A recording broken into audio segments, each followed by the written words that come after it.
E aqui no estúdio eu recebo para uma conversa o cientista político Reni Ozikukier. Certo, Reni? Certo, tudo bem? Cecília. Boa noite para você, Tudo obrigada bom, pela Cecília. presença.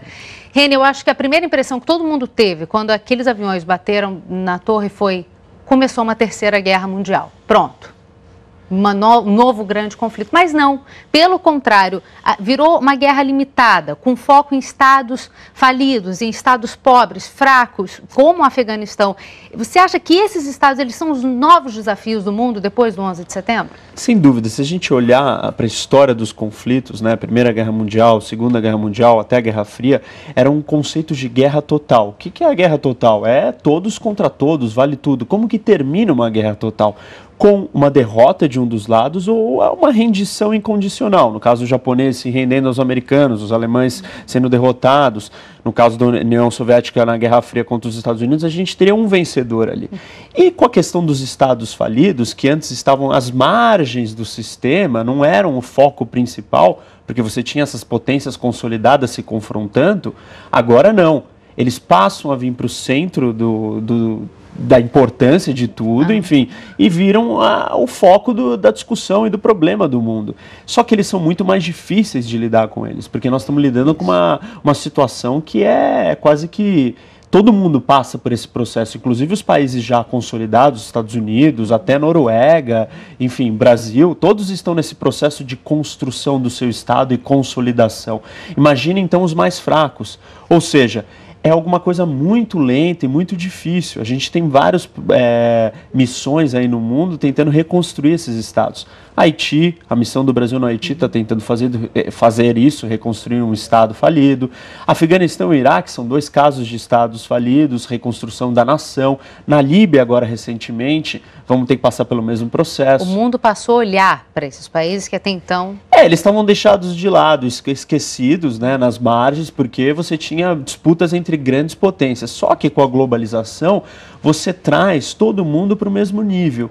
E a globalização dá ferramentas e mecanismos para esses grupos subnacionais que estão abaixo do Estado, no caso os grupos terroristas, para desafiar essa autoridade do Estado. E eles são muito mais desafiadores do que o que já se conhece, né? São, sem dúvida. São imprevisíveis. A própria essência do que é o terrorismo, né? O terrorismo ele não busca uma destruição econômica ou conquistar alguma coisa fisicamente, ele busca aterrorizar. Então ele busca mexer com a psicologia, com a mente das pessoas, com as ideias.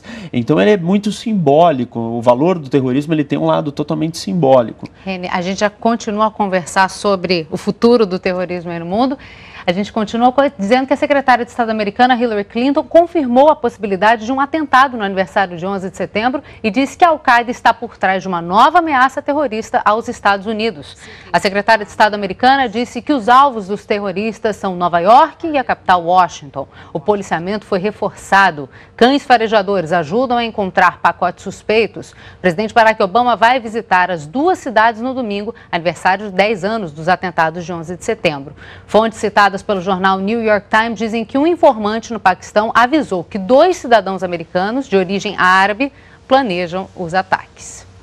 E aqui no estúdio eu ainda continuo conversando com Reni Ozikukier.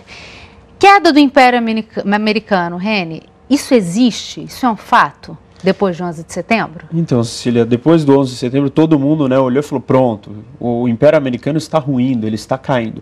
Só que a gente, para fazer uma análise mais apurada, a gente tem que olhar historicamente.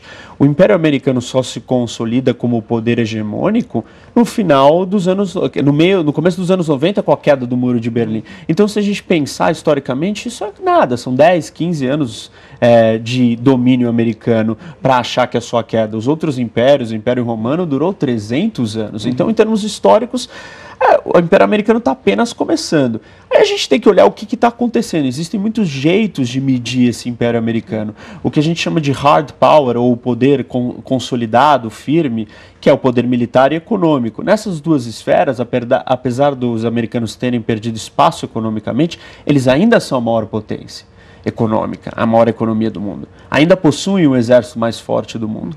Aí na questão a maneira de avaliar isso é o soft power, que é o poder de influenciar. E aí nós estamos falando de cultura, educação, Hoje, se a gente olhar as faculdades americanas, das 20 maiores faculdades do mundo, 15, 16 são americanas.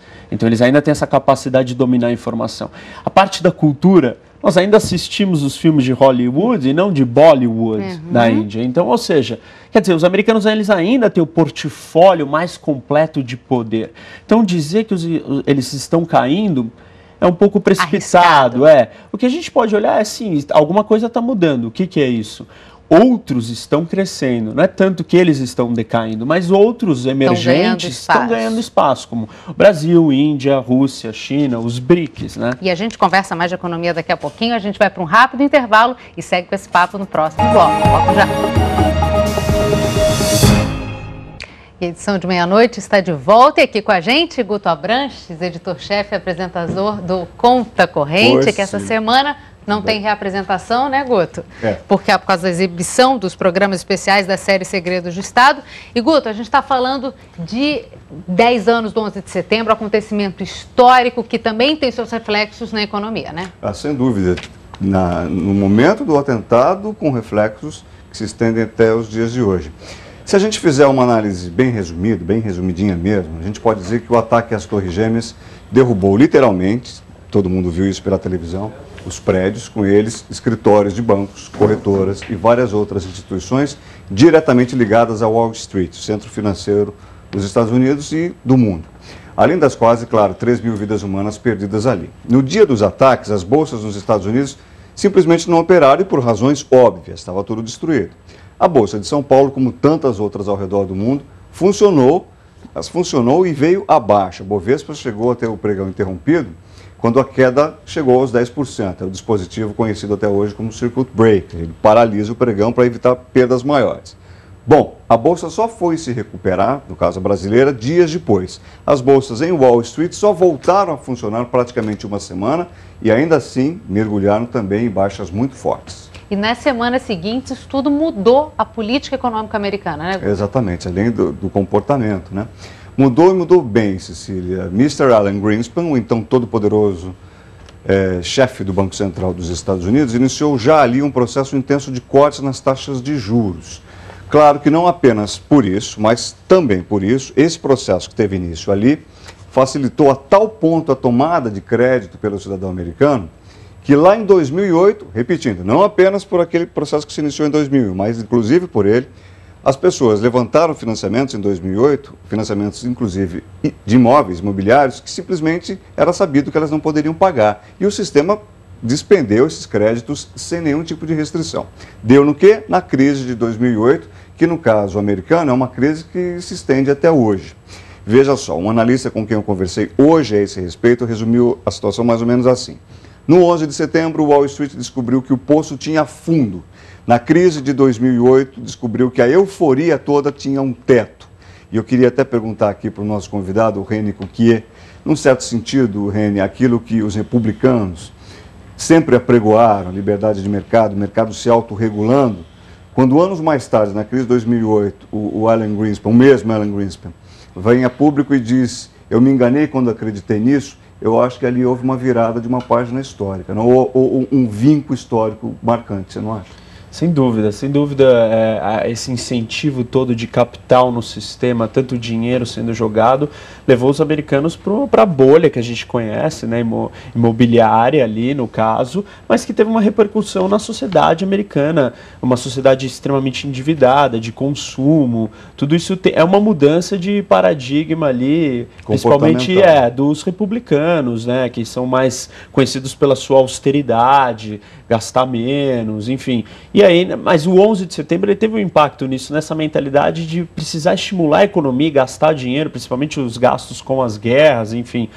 Aquela condição especial, né, aquele medo que tomou conta, fez o governo republicano do Bush ter uma postura diferenciada do que seria a postura clássica dos republicanos, que é de austeridade, gastos controlados, sem déficit, um budget dentro do seu... Que é hoje o que eles cobram do governo do Barack Obama, né? Do governo democrata. Né? Agora eles estão voltando para suas raízes, para sua essência, e o movimento Tea Party, né, que é um movimento que nasce querendo buscar os princípios básicos do que é ser republicano e radicais até o ponto de levar a questão do rebaixamento da crise, enfim, por não querer negociar e dizer não, a gente não vai continuar se endividando de uma forma até radical, porque naquele momento já não dava mais para voltar atrás. É alguma coisa que está acontecendo durante 10 anos, é um movimento todo, mas eles querem trazer de novo esse princípio político. É interessante a gente ver como a política, no final, essa crise toda, ela está se transformando numa crise econômica por uma crise política. E o papel que a política tem nessas decisões todas. Essa crise da dívida, da elevação do teto da dívida americana é nitidamente política. Exatamente. E ontem mesmo, no pronunciamento do Barack Obama, falando na formulação de emprego, na geração de empregos, apresentando proposta para gerar empregos, aqueles 450 bilhões de dólares, o tempo inteiro ao longo do pronunciamento, nós transmitimos aqui na Globo News, ele faz um chamamento aos dois partidos. E com a seguinte observação, muitas das propostas, ou de quesitos das propostas colocadas ali por ele, já tinham sido ou apresentados por republicanos e democratas, ou igualmente apreciados por republicanos e democratas. Ou seja, aprovem isso logo. Está aí o caráter político. Né? Total, né? A gente vê que o impasse ali de permitir que o teto da dívida pudesse ser aumentado era uma discussão política e isso se replica pelo resto do mundo todo. A discussão na Europa, o problema da Europa é um problema político, puramente político. As instituições políticas não são capazes de encontrar uma saída. Então, quer dizer, a gente começa a ver que a política, né, domina. E se a gente olhar para o Adam Smith, os grandes teóricos políticos, o que ele escreveu, o livro dele era A Riqueza das Nações.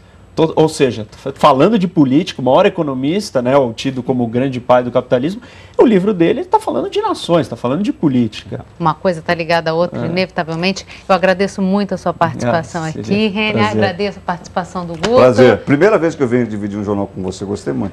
Obrigada, Guto. Até a próxima.